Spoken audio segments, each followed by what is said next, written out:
Some time ago, a major transformation took place in South Korean politics. Lee Jae-myung was elected president of South Korea. Surprisingly, at his inauguration ceremony, Lee stated bluntly that South Korea's current military strength is already very powerful, and that only four countries in the world could defeat South Korea with overwhelming advantage. As soon as these words came out, they immediately stirred excitement among the South Korean public. They unanimously believed their country to be a strong nation. However, people in other countries were full of doubts. Is South Korea really that militarily powerful?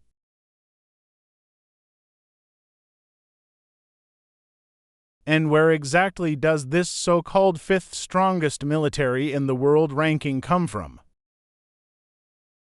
In fact, according to the 2025 Global Firepower Index ranking, South Korea does rank fifth.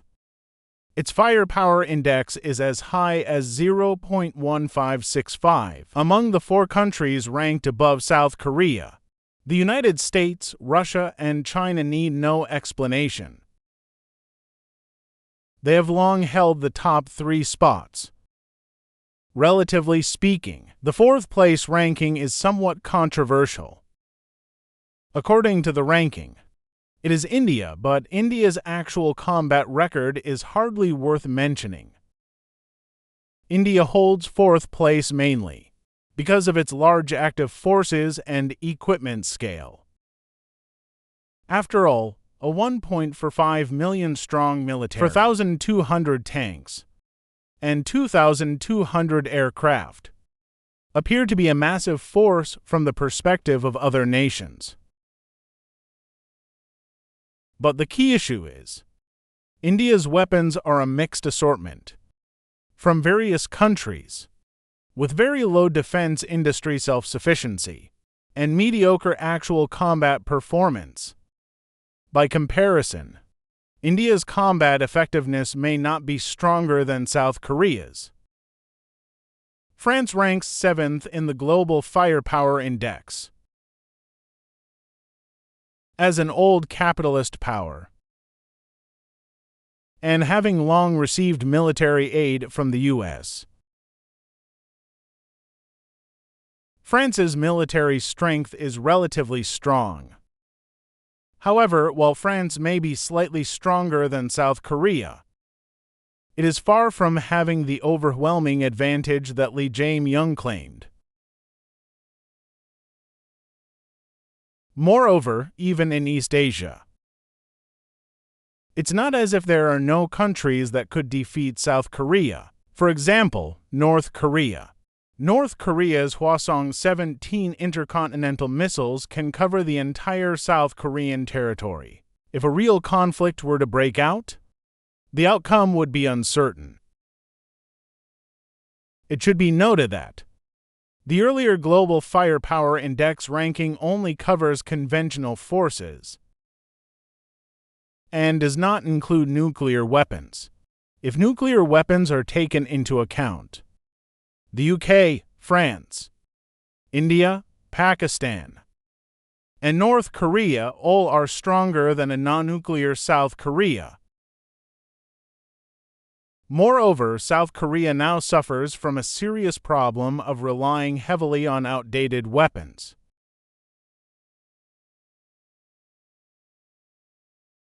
If one only looks at the surface data without deeper analysis, South Korea's conventional military might seem formidable. Over 600,000 troops, more than 2,200 tanks, over 1,600 fighter jets, enough to overshadow Western European countries that struggle to even send 300,000 troops to Ukraine. But data should not be taken at face value. The internal reality matters more. On closer inspection, one finds that much of South Korea's equipment seems to be relics from the last century. Take tanks, for example. 30% of South Korea's tanks are still M47s. M48s, tanks from the Cold War era. These tanks are not unusable, but they have fallen far behind the times. Their maximum speed is only 30 kilometers per hour, compared to modern main battle tanks 40 to 80 kilometers per hour. They crawl like turtles. More importantly, these outdated tanks' armor thickness is less than 500 millimeters. By contrast, in the recent destroyer incident involving North Korea, its Cheonggun tank had armor thickness of 700 millimeters. And not only tanks, South Korea's anti-tank weapons are also outdated, still relying on last-century gear. Currently, 99.2% of South Korea's anti-tank weapons are already aged, including some Meteosem missiles purchased from Russia in 1997, with a range under 2 kilometers and armor penetration of only 600 millimeters.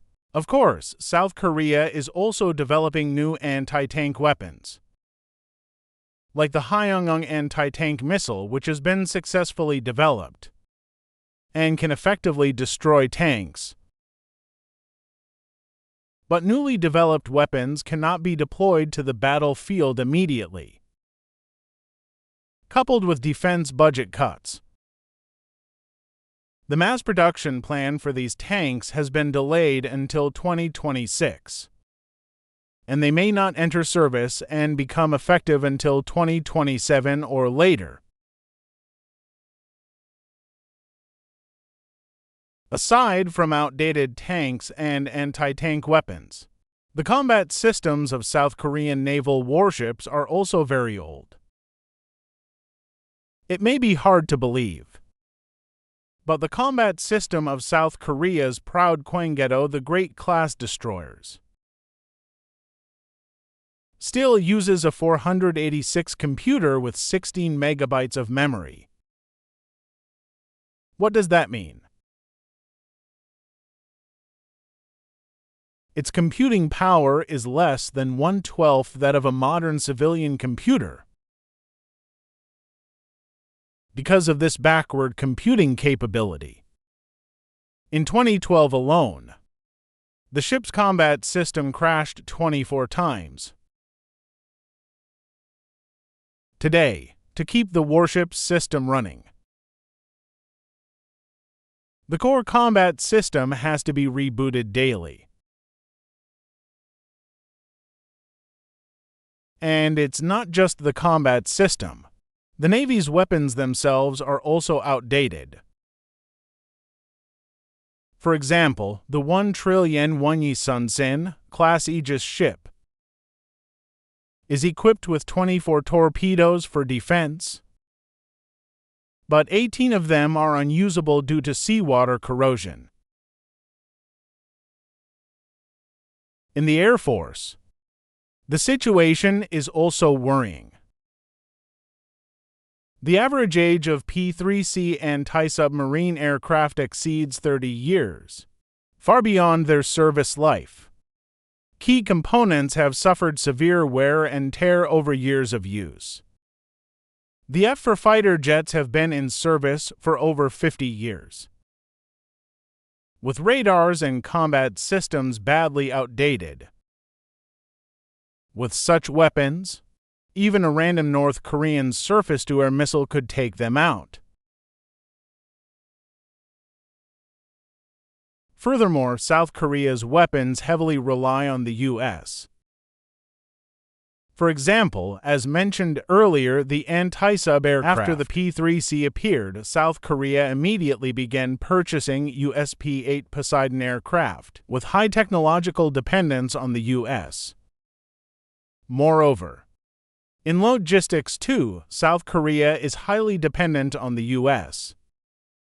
And even military command authority lies in the hands of the ROK-US Combined Forces Command. No wonder people often say South Korea is a country built on U.S. military bases. An independent nation without even command authority over its own military. Of course, South Korea is well aware of its military weaknesses and has been working to fix them. They plan to upgrade the Aegis destroyer's equipment, introduce aircraft carriers for the Navy, and match them with advanced fighter jets, equipping the Air Force with military satellites to enhance surveillance capabilities. However, these plans are massive in scale, and South Korea's economic situation is tight. Whether these plans can be realized remains uncertain. Even if they could be implemented, South Korea's military strength would still struggle to reach the world's top 5. It can be said that as long as South Korea does not have nuclear weapons, it will always be suppressed by other countries. And the United States would never allow South Korea to possess nuclear weapons. Since South Korea's military strength is not among the world's top 5, why would Lee Jae-myung say that only 4 countries could defeat South Korea? As a national leader, Lee Jae-myung must be well aware that his country's military strength does not match his statement. But he still said it, and in fact had to say it. When Lee Jae-myung took over South Korea, the country was left with many unresolved issues, especially the incident related to Inseok, which caused a huge stir across the nation. Public trust in the government and the president dropped sharply. At that moment, when Lee Jae-myung made this statement, it was partly to inspire the public, to show them that South Korea is strong, and partly to boost national confidence, to strengthen the people's trust in the government and the military. His claim that South Korea's military strength ranks 5th in the world was essentially a facade. The aim was to build an image, boost morale, and make governing the country smoother.